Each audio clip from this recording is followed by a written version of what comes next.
Bonsoir tout le monde, j'espère que vous allez bien en ce dimanche, donc on clôture le week-end. J'espère que que ça n'a pas été trop compliqué pour les couples sacrés, en tout cas les féminins, qui sont toujours en distanciation, en séparation, d'accord? Je pense aussi, bien sûr, à ces couples de flammes jumelles qui sont séparés dans la matière, mais qui sont réellement éloignés géographiquement. Une pensée particulière pour ces couples. Euh, et pas que pour ces couples, hein, pour tous les couples. Mais je voudrais quand même bien qu'on se dise qu'il y a des couples de flammes jumelles qui sont venus dépasser des obstacles bien plus conséquents qu'on ne peut le penser, notamment la différence de religion. Voilà, donc j'avais vraiment envie d'entrer dans cette guidance euh, en pensant à ces couples de flammes jumelles et bien sûr qu'aucun couple de flammes jumelles et d'âmes sœurs sacrées n'est à mettre de côté et que euh, ces difficultés sont toujours en cohérence avec ce que nous sommes capables et ce que surtout l'âme a décidé, l'âme, pas la personnalité égotique, l'âme a décidé de venir expérimenter et travailler, surtout transcender. Et j'ai envie d'utiliser ce mot aussi, la transcendance, parce que la transcendance est reliée aussi au divin, tout comme l'immanence. Et l'immanence, c'est le fait d'aller à la rencontre de la source, à la rencontre de Dieu à l'intérieur de soi. Et c'est exactement ce que les liens sacrés et les flammes jumelles viennent expérimenter et viennent comprendre, bien sûr en traversant leur cheminement, hein, d'accord. Quand ils arrivent à transcender tout ce qui est tout ce qui est mis sur leur chemin, euh, c'est réellement une rencontre spirituelle euh, divine et la rencontre avec la source, d'accord. Bon, je tombe beaucoup sur des 2h2, voilà. Je voulais commencer par là, pourtant on n'arrête pas de me parler du masculin sacré, hein, d'accord. Ouais, je pense que ça va un petit peu régaler pas mal d'entre vous. Même si c'est pas quelque chose, voilà, le but c'est pas d'étaler ça, hein, mais on est quand même sur un soutien d'une collectivité qui a besoin de temps en temps de comprendre aussi ce qui se passe de l'autre côté. Donc toujours dans la bienveillance, mais vous pouvez savoir qu'il y a beaucoup de masculins sacrés qui ont fait un choix. Alors bien sûr, on n'est pas, on est sur une guidance générale et un pas, merci, qui ont fait un pas et qui ont fait un choix. Il y a beaucoup d'énergies tierces qui ont claqué la porte. Voilà, c'est un message que j'ai reçu. Mais c'est pas pour autant qu'il n'y a pas encore cette idée de dualité.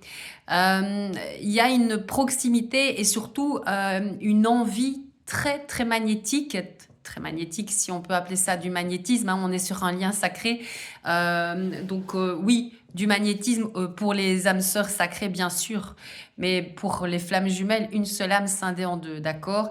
Et donc il y a encore cette notion de dualité parce que bien sûr nous sommes au travail et qu'un parcours de flammes jumelles ça ne se construit pas, oui, ça ne se déconstruit pas et reconstruit pas sur 4 années de temps, je le dis bien, je le répète, ça reste exceptionnel. Et encore c'est voilà, ça reste vraiment exceptionnel. Mais ce que je veux dire c'est que il y a un pas qui a été franchi ici et cette histoire de Saint-Valentin, elle a eu aussi quelque part toute son importance. Voilà. Mais ça fait déjà un moment que le masculin sacré se pose beaucoup de questions sur son attitude, sur ses schémas. Donc le transgénérationnel, bien sûr, y est lié, hein, mais ce que je ressens, c'est vraiment plus un travail d'introspection. Et alors, c'est fabuleux parce qu'en première partie de parcours, c'est quand même assez incroyable. Mais je vous dis, on a des énergies et un travail considérable qui se fait dans les parcours maintenant sacrés. Beaucoup de personnes se retournent sur elles et c'est exactement ce qu'il faut faire. Le but, c'est de ne plus attendre de vivre pour son masculin sacré. D'accord? Mais c'est vraiment vivre pour soi-même. D'où l'importance, je le rappelle, de trouver sa mission d'âme. Si vous avez besoin d'un de mes services, n'hésitez pas, il y a mon adresse Gmail juste en dessous, d'accord? Petite parenthèse, mais la source me demande de vous le dire.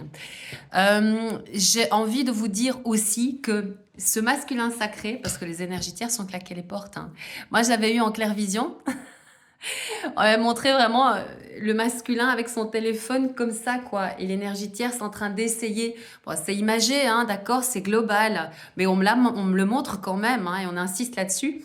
Il y a une... Disons qu'elle se pose pas mal de questions parce qu'il y a eu un délaissement et surtout les fréquences vibratoires. Les fréquences vibratoires. Vous travaillez, donc vous augmentez vos fréquences vibratoires, le masculin sacré, même s'il y a encore un masque et qu'il faut aller encore jusqu'à la guérison, hein, quasi complète, ça ne matche pas en fait à un moment donné, ça ne matche plus. Donc d'où l'intérêt de travailler réellement sa blessure. Je le rappelle, une seule âme scindée en deux, ce que vous accomplissez comme travail sur vous-même, il y a quelque chose qui va vraiment porter le masculin sacré. Alors, c'est différent pour chaque couple sacré, mais c'est-à-dire qu'il y a vraiment beaucoup plus de conscientisation. Voilà, l'idée de savoir de plus en plus que je suis pas à ma place, ça devient vraiment très compliqué parce qu'il sait, masculin sacré, où est sa place. Maintenant, voilà, il y a cette idée de oui, c'est trop compliqué, c'est trop dur à mettre en place. Il faut vraiment que je rechange toute ma vie. Je suis pas à son niveau. Merci. Voilà, il y a toutes des pensées négatives, mais qui font partie, bien sûr, du travail de transformation, hein, d'accord? Mais toutes ces idées négatives sont, bien sûr, à évincer, mais il y a réellement un gros travail de nouveau ici qui a été fait et les énergitières qui ont claqué la porte. Bon, par contre, je ne sais pas si c'est définitivement fini. En tout cas, il ne sait pas quoi faire, le masculin sacré. Il y a vraiment cette idée d'avoir envie de revenir au contact. Bon, ben voilà, vous êtes passé au-dessus de l'énergie tierce, hein. Voilà. Donc, je ne sais pas, peut-être vous êtes éloigné de votre autre en distanciation, qu'il n'y a pas de communication, c'est pas grave, voilà. Mais vous êtes passé au-dessus de l'énergie tierce, et ça, j'avais envie de vous le dire. Même si peut-être que le masculin sacré a pas spécialement encore là maintenant envie de faire l'effort, parce qu'il y a encore, bien sûr, voilà, vous êtes passé au-dessus.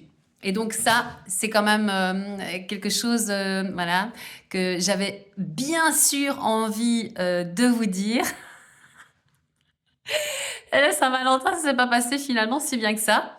Et puis pour ces masculins sacrés qui sont encore, parce qu'on me reprend, il y en a qui sont encore dans des relations qui traînent un peu comme ça en longueur.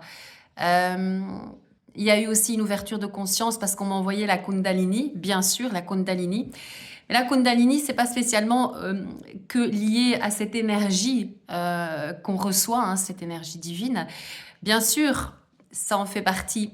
Mais quand la source aussi me parle de Kundalini, c'est réellement une ouverture très importante par rapport à son lien sacré, d'accord, dans la matière. Il y a des compréhensions. Il y a vraiment cette idée de vouloir aller vers son autre, mais de ne pas encore se sentir à la hauteur. C'est rien, c'est pas grave, c'est qu'il y a encore voilà, un cheminement à faire. Est-ce que vous êtes bien sur votre mission d'âme? Est-ce que vous avez travaillé votre transgénérationnel? Est-ce que vous êtes encore avec une âme sœur? Tellement de questions de l'autre côté. Vous êtes le moteur et nous sommes le moteur jusqu'au réveil du masculin sacré. Donc, concentrez-vous toujours sur vous-même. Bien sûr qu'on a le droit par moment d'avoir des relations et peut-être que vous avez décidé pour le moment de ne pas en avoir. Mais les parcours de flammes jumelles, ce que vous pensez aujourd'hui, dans 3 ans, ça sera différent, je vous le garantis. Donc, comprenez que tout a son sens et tout a sa raison d'être. Mais l'important, c'est, quoi qu'il en soit, c'est de choisir la source. Toujours choisir la source. Et la source, c'est quoi? C'est l'amour pour vous-même et le fait de savoir que vous avez des choses à faire, vous avez une mission, mais surtout, vous irez en réunion avec votre jumeau d'âme et avec votre masculin sacré. Vous irez, d'accord? C'est pas plus compliqué. Et il faut garder la foi, il faut garder le cap et savoir que tout est juste et que peut-être il y a des choses que vous ne comprenez pas encore et vous bloquez, vous percutez la tête contre un mur, mais vous ne savez pas pourquoi. C'est qu'il y a un blocage et qu'il est nécessaire d'aller comprendre ce blocage et se débloquer et faire ce qu'il y a à faire pour se débloquer et reprendre le travail et les avancements du parcours. Très important, toujours, toujours avancer, pas de procrastination. Nous sommes sur une année d'investissement, de création. Si vous n'êtes peut-être pas encore sur votre mission d'âme, peut-être commencer à vous poser la question de savoir qu'est-ce que je suis venu faire, d'accord? Qu'est-ce que je suis venu faire? C'est important, hein? Parce que c'est créer son avenir aussi. Commencer tout doucement à comprendre où on va et à connaître ses capacités et à les développer. Parce que ça se développe. La médiumnité, ça tombe pas tout cuit dans la bouche. Enfin, je veux dire, ça dépend pour qui. Moi, par exemple, la médiumnité, bah, ça m'est tombé dessus à la reconnexion avec mon autre. Il a fallu que j'apprenne à recevoir, à avoir une énergie correcte, pure, pour être un réceptacle. Ça m'a demandé énormément de travail. Ça continue à m'en demander au quotidien. Voilà, ça aussi, c'est le quotidien d'une flamme jumelle. C'est aussi être en adéquation avec ce qu'on envoie, d'accord? Toute une manière de vivre, quand on est dans un parcours sacré, on attend de nous ce changement de vie, Et on va nous apprendre, on va nous confronter à certaines énergies tierces, à certaines situations qui nous ont toujours bloqués auparavant, et va être nécessaire et dépasser ses peurs, dépasser ses limites, d'accord? Et de comprendre où est notre place et notre valeur. Voilà, d'apprendre à s'aimer. Encore une fois, gratitude pour cela à la source, aux archanges et aux guides. Nous en avons besoin. Sans eux, nous sommes... parce que même si vous ne les entendez pas et que vous avez peut-être des fois l'impression que c'est pas juste que vous sentez seul, croyez bien que vous n'êtes jamais, jamais, jamais seul. Jamais seul. D'accord? Et s'il y a des choses difficiles qui vous arrivent, c'est peut-être parce que vous continuez à vous braquer dans une direction qui n'est plus juste avec les avancées de votre âme, en tout cas ce que votre âme a décidé de venir mettre en place. Peut-être que vous êtes encore dans un cercle amical qui n'a plus lieu d'être. Peut-être que vous continuez à côtoyer trop votre famille et à prendre ce rôle de bouc émissaire. Bouc émissaire, voilà. Et ça, c'est quelque chose que j'ai découvert il n'y a pas longtemps parce qu'on entendait souvent parler de cette expression, oh, c'est le bouc émissaire.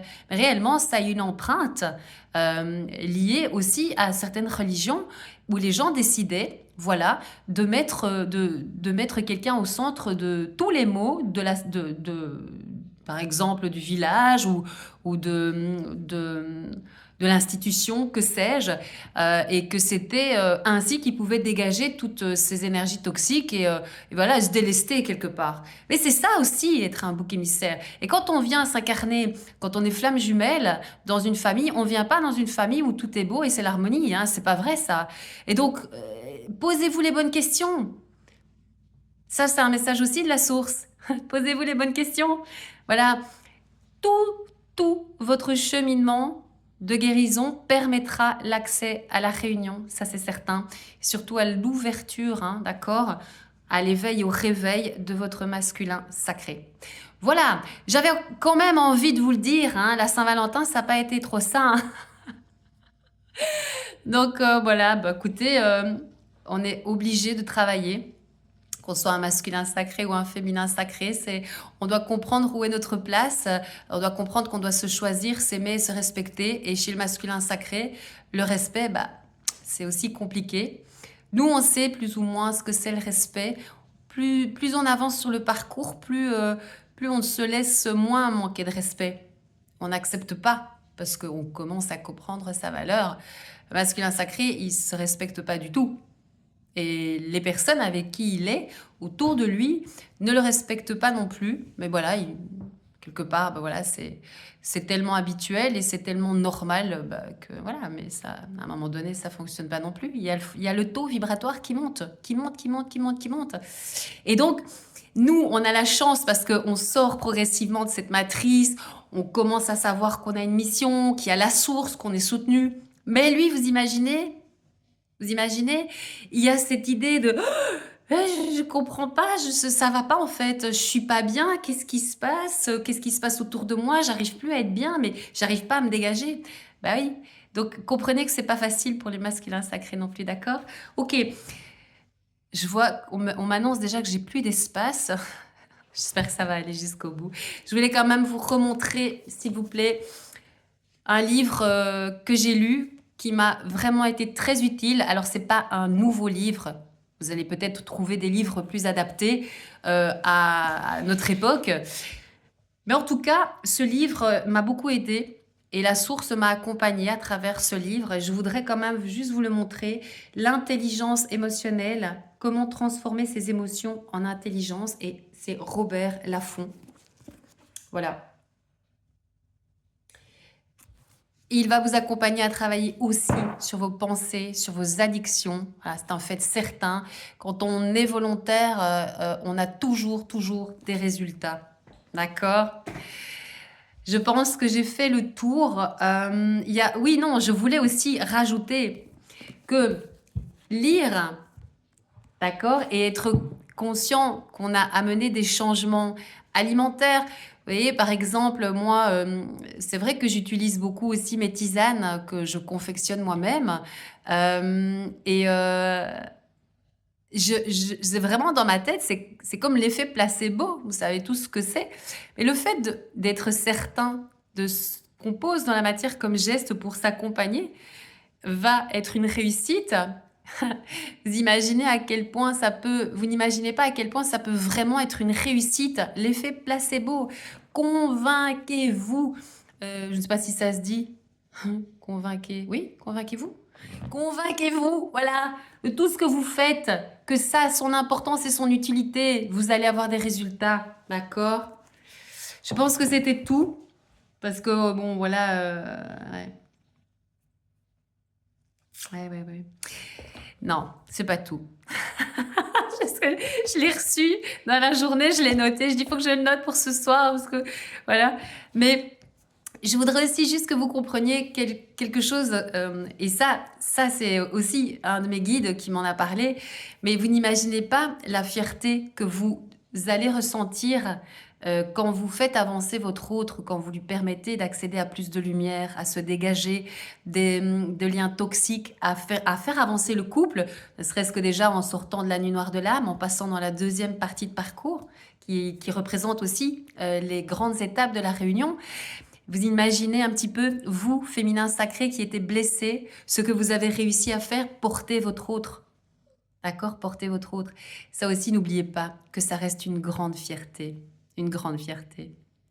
Voilà, je vous fais un gros bisou, un très gros bisou. N'hésitez pas, toujours les petits commentaires, bien sûr. Partagez, likez, abonnez-vous éventuellement. Peut-être que vous avez aussi à entendre certaines choses. Voilà, âme sœur sacrée, flamme jumelle, c'est une guidance vraiment qui est vouée au lien sacré. Je vous embrasse.